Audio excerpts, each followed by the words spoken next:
의대를 나왔지만 병원에서 일할 자리가 없습니다. 말도 안 되는 소리처럼 들리시죠? 하지만 한국은행이 최근 발표한 보고서를 보면 의사가 인공지능 노출도가 가장 높은 직군 중 하나로 분류됐거든요. 영상 판독부터 진단 보조까지 AI가 의료 현장을 빠르게 장악하면서 의사라는 직업의 희소성 자체가 흔들리고 있습니다. 그런데 더 충격적인 건 이게 의료계만의 문제가 아니라는 거죠. 어떤 일이 벌어지고 있는지 차근차근 짚어보겠습니다. 국내외 여러 공공의료기관들이 이미 AI 기반 응급의료 네트워크를 본격적으로 운영하고 있는데요. 덕분에 환자들의 대기 시간은 극적으로 줄어들었지만 그 대신 의료 인력의 역할은 완전히 재편되고 있습니다. 핵심적인 판독 업무를 AI가 떠맡으면서 의사는 이제 최종 검토자로만 남게 된 거죠. 그렇다면 지금까지 안전하다고 여겨졌던 다른 전문직들은 어떨까요? 회계사 업계의 상황은 더욱 처참합니다. 소위 빅4라고 불리는 국내 최대 회계법인들이 신입 채용을 30%에서 40% 가까이 줄였다는 건 이미 업계에서 공공연한 비밀이거든요. 실제로 대형 회계법인들은 AI 도입으로 매년 수만 시간 이상의 업무를 자동화하고 있습니다. 이건 수십 명의 회계사가 1년 내내 매달려도 모자랄 분량인데 AI는 며칠 만에 끝내버리죠. 이제 회계사는 숫자를 맞추는 기술자가 아니라 AI가 뽑아낸 방대한 결과를 최종 승인하는 소수의 관리자로 역할이 완전히 바뀐 겁니다. 그럼 취업 시장의 절대 강자였던 개발자들은 안전할까요? 링크드인의 최신 데이터를 보면 정말 놀랍습니다. 2023년부터 컴퓨터공학 전공자들의 취업 성과가 급격히 떨어지기 시작했는데 이제는 예전에 취업이 어렵다고 여겨졌던 인문학 전공자들과 비슷한 수준까지 내려왔거든요. 코딩이나 시스템 설계처럼 고도로 전문적이라고 여겨졌던 영역마저 생성형 AI가 인간보다 빠르고 정확하게 처리하다 보니 기업들이 비싼 연봉 주고 신입 개발자를 뽑아서 가르칠 이유가 사라진 겁니다. 그나마 법 쪽에는 좀 나을 거라고 생각하시나요? 지난달 미국 경제학회에서 윌리엄 스팍 전 노동통계국장이 던진 경고는 정말 서늘했습니다. 로펌들이 이제 신입 변호사를 채용해서 교육하는 대신 AI에게 법률 리서치를 통째로 맡기고 있어서 신입 변호사의 진입로 자체가 완전히 막혔다는 거였죠. 실제로 국내 10대 대형 로펌들의 채용 공고를 살펴보면 불과 2년 전과 비교해도 신입 변호사 채용 규모가 눈에 띄게 줄어든 게 보입니다. 업계에선 벌써 고용 한파가 시작됐다는 말이 공공연하게 나올 정도거든요. 그 빈자리를 채우고 있는 건 최근 급격히 발전한 법률 전문 AI 서비스들입니다. 이미 많은 현직 변호사들이 AI를 써서 판례를 찾고 서면 초안을 작성하고 있으니 이제 막 변호사 시험에 합격한 저연차 변호사들은 설 자리가 아예 없어진 구조죠. 그런데 문제는 단순히 일자리 수가 줄어드는 것만이 아닙니다. 진짜 공포는 경험을 쌓을 수 있는 사다리 자체가 무너지고 있다는 데 있거든요. 그동안 신입들은 단순하고 반복적인 업무를 처리하면서 실력을 키우고 서서히 베테랑으로 성장해 왔습니다. 그런데 이제 그런 기초적인 일들을 AI가 전부 가져가 버렸으니 이제 막 사회에 발을 내디디려는 청년들에게는 올라갈 계단 자체가 원천적으로 사라진 셈이죠. 사다리가 무너진 것도 모자라서 이제는 그 사다리에 올라타려는 시도 자체가 봉쇄되고 있습니다. 요즘 취업 준비생들 사이에서 입사 지원 버튼이 아예 사라졌다는 쓴웃음 섞인 농담이 돌고 있는데요.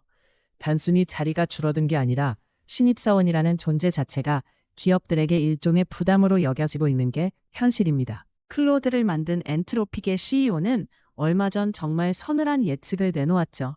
앞으로 5년 안에 신입 사무직의 절반이 AI로 대체될 거고 주니어급 인력을 채용해서 교육하는 전통적인 기업 모델은 완전히 붕괴할 거라는 경고였습니다. 그리고 그 경고는 이미 현실이 되고 있거든요. 노동시장 분석 전문 기업인 레벨리오 랩스의 데이터를 보면 지난해 미국 전체의 신입 채용 공고가 무려 35%나 줄었습니다. 특히 우리가 꿈의 직장이라고 부르는 빅테크 기업들의 상황은 더 처참해서 대졸 신입 채용이 5년 전과 비교해 반토막이 났죠. 기업들이 왜 이렇게까지 신입을 기피하는 걸까요? 답은 잔인할 정도로 명확합니다. 예전에는 신입을 뽑아서 가르치는 걸 미래를 위한 투자라고 생각했습니다. 하지만 지금은 그 비용과 시간을 감당할 이유가 사라진 거죠.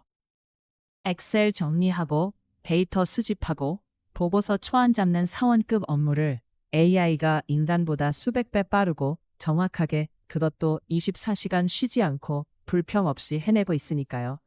기업 입장에서는 굳이 제대로 못 알아듣는 신입을 뽑아서 공들여 키우기보다 고성능 AI 라이선스 몇 개를 더 구매하는 게 훨씬 이득인 겁니다. 상황이 이렇다 보니 올해 초 졸업을 앞둔 청년들이 느끼는 절망은 상상 이상이거든요. 미국의 한 대형 채용 플랫폼에서 실시한 설문조사 결과를 보면 정말 가슴이 답답해집니다. 졸업 예정자 10명 중 6명은 자신의 직업 전망에 대해 극도로 비관적이었고, 대다수가 AI가 내 자리를 아예 없애버릴지도 모른다는 공포를 토로했습니다. 실제로 지난해 기준 미국 20대 초반 대졸자의 실업률이 9% 초반대까지 치솟았다는 통계는 이들의 불안이 결코 과장이 아님을 증명하죠. 더 큰 문제는 취업의 문턱에 서기도 전에 이미 AI라는 거대한 장벽에 가로막힌다는 겁니다. IT 전문 매체들의 조사에 따르면 구직자 10명 중 7명 이상은 자신의 지원서가 인사 담당자의 눈에 띄기도 전에 AI 필터링 시스템에 걸러졌을 거라고 확신하고 있거든요. 슬픈 건 이게 단순한 피해의식이 아니라는 점입니다. 실제로 인사 담당자가 직접 검토하는 단계까지 도달하는 지원서는 전체의 겨우 21%에 불과하다고 합니다. 기업의 66%는 이미 AI 도입을 직접적인 이유로 들면서 신입 채용을 대폭 줄이고 있고요. 결국 지금의 구직 시장은 신입에게 경험을 쌓을 기회조차 주지 않고 있는 겁니다. 단순히 경기가 안 좋아서 안 뽑는 게 아니라 기업들이 일하는 방식 자체가 신입 없는 조직으로 완전히 재편되고 있다는 게 이 비극의 핵심이죠. 이런 흐름은 단순히 채용 동결에 그치지 않습니다. 이미 자리를 잡은 기존 인력들마저 AI로 교체하려는 글로벌 기업들의 냉혹한 움직임이 시작됐거든요. 세계 최대 소프트웨어 기업인 마이크로소프트는 지난해에만 10,000명 단위의 대규모 감원을 단행하면서 조직을 완전히 재구성했습니다. 고객관리 솔루션의 절대 강자인 세일즈포스도 마찬가지인데요. 이 회사 CEO는 최근 한 행사에서 이미 회사 업무의 상당 부분을 인공지능이 처리하고 있다고 밝히면서 엔지니어 신규 채용 중단을 선언했죠. 인간 개발자 수천 명을 뽑는 것보다 성능 좋은 AI 모델 하나를 돌리는 게 회사 입장에선 훨씬 남는 장사라는 걸 공개적으로 인정한 겁니다. 이런 칼바람은 자동차 산업의 거인 포드나 금융권의 심장부인 골드만삭스도 예외가 아닙니다. 글로벌 컨설팅 그룹 맥킨지의 데이터를 보면 기술 산업 분야 기업 10곳 중 8곳 이상이 이미 실무에 AI를 적극적으로 활용하고 있다는 조사 결과가 나왔거든요. 그런데 여기서 진짜 소름 돋는 포인트는 따로 있습니다. 단순히 일자리가 사라지는 게 문제가 아니라 살아남은 사람들 사이에서 이전에는 보지 못했던 거대한 계급 장벽이 생기고 있다는 사실이죠. 글로벌 컨설팅 기업 PwC가 발표한 보고서에는 정말 충격적인 수치가 담겨 있습니다. AI 기술을 능숙하게 다루는 근로자는 그렇지 못한 사람보다 무려 56%나 더 많은 연봉을 받고 있다는 거거든요. 같은 회사에서 같은 직급으로 일해도 AI라는 강력한 도구를 제대로 활용하느냐 못하느냐에 따라 통장에 찍히는 금액이 절반 이상 차이 난다는 뜻입니다. 결국 AI는 평등한 기술이 아니라 가장 잔인한 양극화의 도구가 되고 있죠. 최근 국내 연구진이 내놓은 분석을 봐도 AI 활용도가 높은 3위 그룹은 오히려 고용과 임금이 동시에 상승하는 기현상이 관찰되고 있습니다. AI를 파트너처럼 부리면서 생산성을 폭발적으로 높인 극소수의 슈퍼 엘리트들은 몸값이 천정부지로 치솟는 반면 전통적인 방식에 머물러 있는 대다수는 도태되고 있는 겁니다. 그렇다면 우리는 이 냉혹한 현실 앞에 그대로 무너져야만 하는 걸까요? 사실 역사를 보면 새로운 기술이 등장할 때마다 비슷한 공포가 있었습니다. 하지만 마냥 부정적인 전망만 있는 건 아니거든요. 최근 다보스 포럼에서 발표한 보고서를 보면 사라지는 일자리보다 훨씬 많은 1억 7천만 개의 새로운 일자리가 생길 거라고 예측하고 있습니다. 결과적으로 전 세계 일자리는 7,800만 개가 순 증가한다는 계산이 나오죠. AI 때문에 멸종이 아니라 진화가 일어나고 있다는 뜻입니다. 실제로 경제 전문지 포브스는 AI 시대의 유망한 직업들을 소개하기도 했는데요. 프롬프트 엔지니어나 AI 윤리 책임자 같은 생소한 직업들이 거론됐습니다. 그런데 솔직히 이런 직업들은 당장 내일 출근해야 하는 우리 입장에선 전혀 와닿지 않는 게 사실이죠. 그래서 전문가들은 훨씬 더 현실적인 세 가지 생존 키워드에 주목하고 있습니다. 가장 먼저 최종 책임을 지는 역할입니다. AI가 판례를 1초 만에 찾아줄 수는 있어도 그 판례를 바탕으로 한 선택이 누군가의 인생이나 기업의 운명을 바꿀 때 그 법적 사회적 책임을 대신 져주지는 않거든요. 결국 어떤 정답을 고르고 그 결과에 끝까지 책임을 지는 리더와 전문가의 영역은 인간만의 고유한 영토로 남게 될 겁니다. 그 다음은 사람 사이의 신뢰와 공감을 다루는 서비스입니다. 고액 자산가의 자산을 관리하거나 복잡한 심리 상담을 하는 일처럼 사람 사이의 유대감이 본질인 직업들은 AI 시대에 오히려 독보적인 가치를 인정받게 될 거거든요. 기계는 지식을 줄 수는 있어도 신뢰를 쌓을 수는 없기 때문이죠. 마지막으로 물리적인 정교함이 필요한 현장 전문가입니다.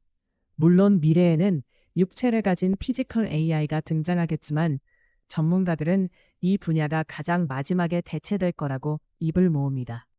AI가 아무리 완벽한 설계도를 그려내도 낡은 건물의 복잡한 배관을 수리하거나 현장의 수많은 돌발 변수를 직접 손으로 해결하는 정교한 작업은 로봇이 따라오기 가장 어려운 영역이거든요.